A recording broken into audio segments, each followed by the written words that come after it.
In this video, we are going to show you how to generate a seed node in Flowith.io. Now, seed nodes are created when you prompt something or when you upload something, and Flowith practically just breaks it down and just creates a seed node for itself so that it can use and function to help you practically do whatever it is that you want. So what do I mean by that? So as you can see here, this used to be a clean prompt, a new flow.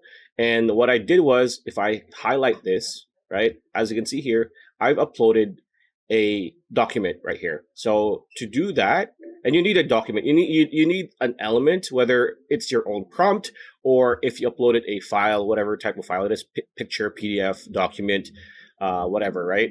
And then what you want to do is you just say that, can you break this down and create a seed node, right?